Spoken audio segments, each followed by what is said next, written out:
E tendo eles orado, moveu-se o lugar onde eles estavam reunidos. Eita glória! Lendo e explicando a Bíblia Sagrada, Atos dos Apóstolos, capítulo 4. Paz seja convosco. Aproveite esse momento da vinheta e se inscreva no canal, divulgue para alguém da sua família, da sua igreja, da sua congregação. Diga que eu estou lendo e explicando a Bíblia Sagrada e essa já é a segunda leitura que faço da Bíblia toda. Vamos ler novamente toda a Bíblia. Estamos lendo de segunda a sexta, às 17 horas. Você pode estar nos acompanhando. Vamos lá, sem mais delongas, para a leitura de hoje.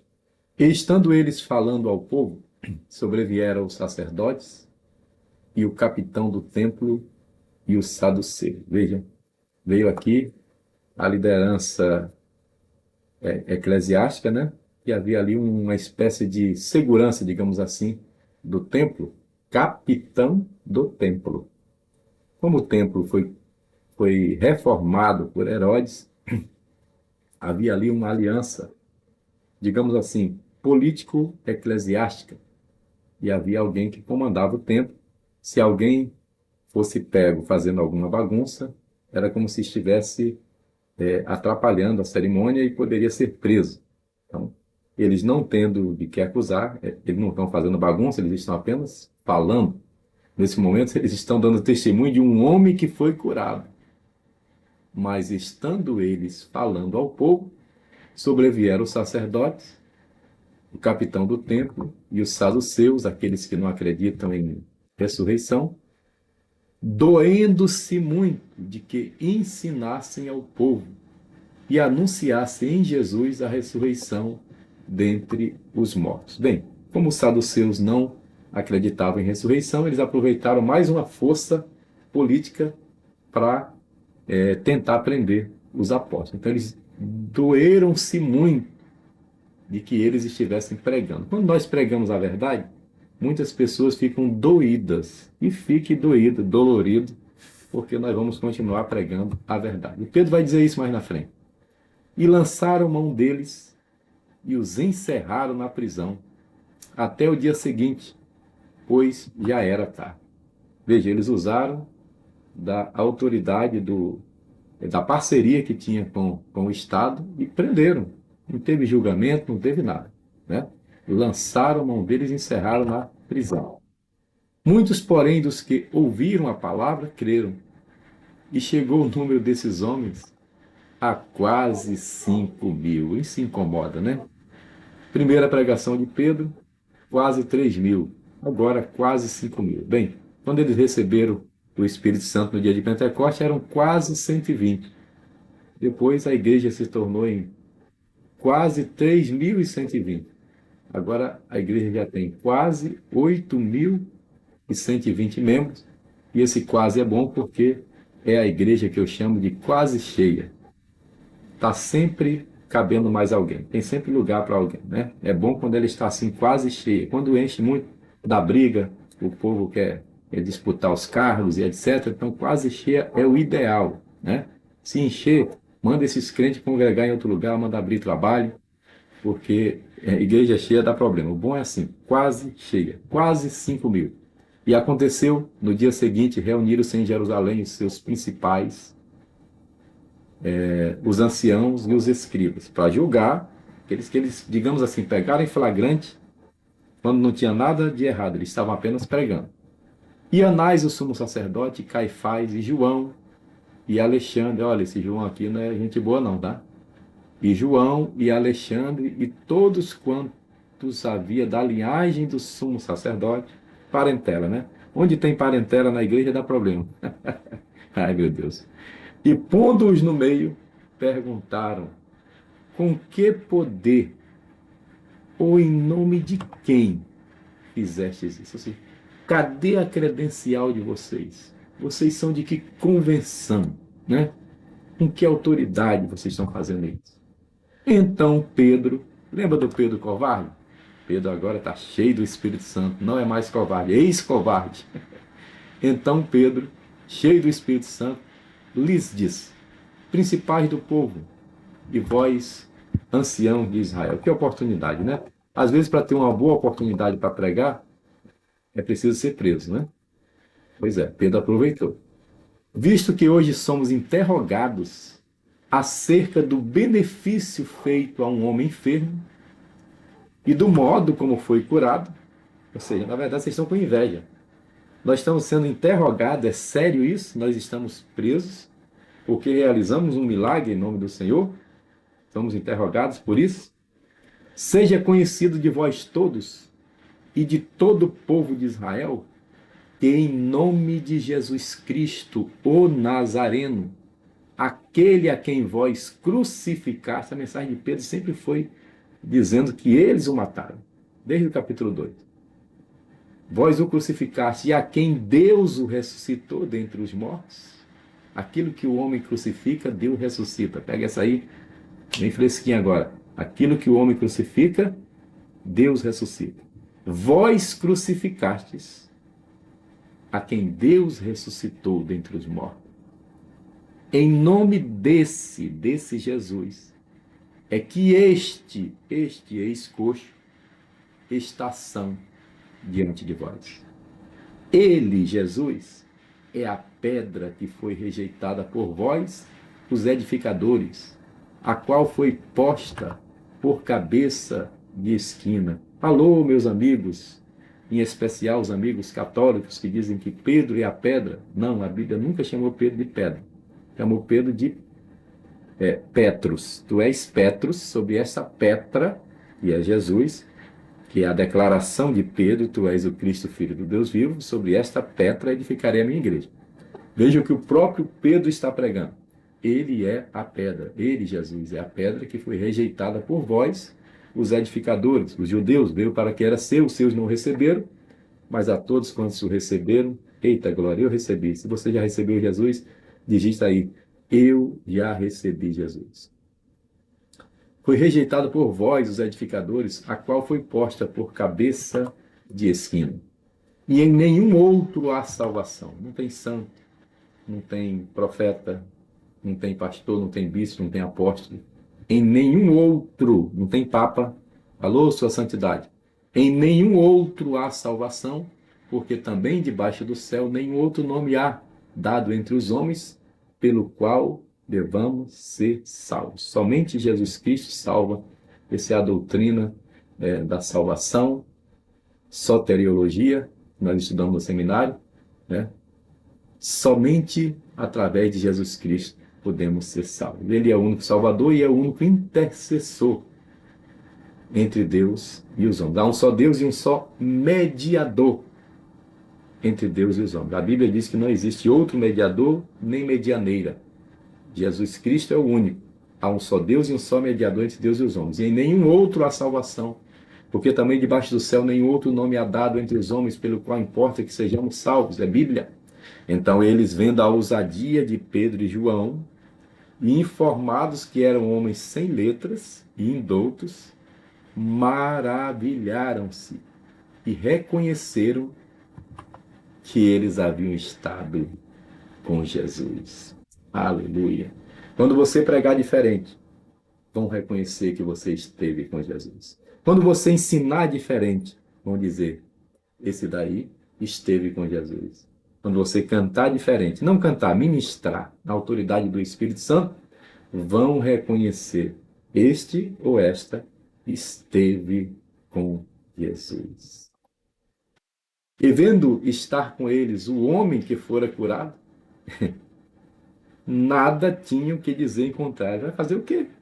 O homem era coxo, está ali do lado, e ele está dizendo que foi curado em nome de Jesus. Eles vão dizer o quê? Todavia, o sistema sempre se reinventa, né? Todavia, mandando-o sair fora do conselho, conferenciaram entre si, a saber o que fazer, dizendo, que havemos de fazer a estes homens? Porque a todos os que habitam em Jerusalém é manifesto que por eles quem? Pedro e João, foi feito um sinal notório. E não podemos negar. Mas para que não se divulgue mais entre o povo, ameacemo-los. Opa! Está vendo que os mentirosos têm medo da verdade? Para que não se divulgue mais isso entre o povo, ameacemo-los. Você já viu isso em algum lugar? No Brasil ou fora dele? Né? Quando alguém quer ser ditador, ele ameaça para que você se cale. Ameacemo-los para que não falem mais nesse nome a homem algum. E, chamando-os, disseram-lhes que absolutamente não falassem nem ensinassem no nome de Jesus. Se um dia me derem essa ordem, pode ter certeza que eu estarei preso como Pedro e João. Respondendo, porém, Pedro, seria o mesmo que eu responderia, e João, olha aí, João também respondeu. Lhes disseram, julgai vós se é justo diante de Deus ouvir-vos antes a vós do que a Deus. Vocês estão de brincadeira comigo, né? Eu vou deixar de obedecer a Deus para obedecer a esse conselho. Porque não podemos deixar de falar do que temos visto e ouvido. Eu não posso deixar de falar do que tenho visto e ouvido. Aleluia. Mas eles ainda os ameaçaram mais. Dobraram a meta, né? Dobraram a aposta. E não achando motivo para os castigar, deixaram-nos ir por causa do povo. Viu que o povo faz diferença? Viu que o povo causa medo?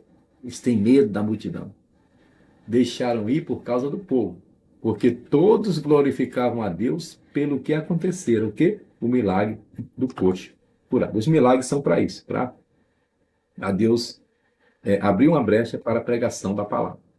Pois tinha mais de 40 anos o homem em quem se operara aquele milagre de saúde. Mais de 40 anos. Que vitória! E soltos eles foram para os seus, ou seja, para os seus parentes e amigos, para os irmãos da igreja, e contaram tudo o que lhes disseram os principais dos sacerdotes e os anciãos. Eita glória! Então o culto era em casa, tá? Porque ali no templo não tinha como fazer culto. O templo era judeu.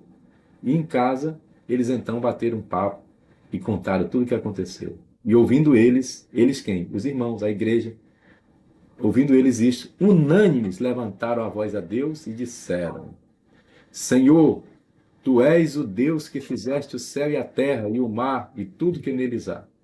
E disseste pela boca de Davi teu servo: por que bramaram os gentios? Eles estão tão revoltados, né? E os povos pensam coisas vãs. Levantaram-se os reis da terra e os príncipes se ajuntaram a uma contra o Senhor e contra o seu ungido. Porque verdadeiramente contra teu santo filho Jesus, que tu ungiste, se ajuntaram não só Herodes, mas Pôncio Pilatos, com os gentios e os povos de Israel. Todos se juntaram contra ele, para fazerem tudo o que a tua mão e o teu conselho tinha anteriormente determinado que se havia de fazer. Deus é soberano, Deus nunca perde o controle da história. Agora, pois, ó Senhor, olha para as suas ameaças. Agora, pois, ó Senhor, olha para as suas ameaças e concede aos teus servos que falem com toda ousadia a tua palavra. Senhor, nós não vamos nos calar. Olhe para as ameaças desses ditadores disfarçados de religiosos. Enquanto eles ameaçam, estendes tu a tua mão para curar e para que se façam sinais e prodígios pelo teu santo, pelo nome do teu santo filho Jesus. E, tendo orado, olha aí o tema de hoje, e tendo orado, moveu-se o lugar em que estavam reunidos. E todos, não foram apenas alguns, todos foram cheios do Espírito Santo e anunciavam com ousadia a palavra de Deus. Minha gente, quando o Espírito Santo veio no capítulo 2, ouviu-se barulho. Barulho. Ou seja, saiu do que é transcendente e veio para aquilo que é imanente, veio para o natural. Ouviu-se barulho, e aqui outro fenômeno. O lugar se moveu pela oração, balançou. Aleluia. Que um terremoto aconteça quando nós orarmos ao Senhor. E era quando a igreja está assim, o lugar treme. Aleluia. As prisões se quebram e a vitória vem. E era o coração e a alma da multidão dos que criam. E ninguém dizia que coisa alguma do que possuía era sua própria. Meu carro, minha congregação, minha igreja. Não, não tinha isso lá. Mas todas as coisas lhe eram comuns.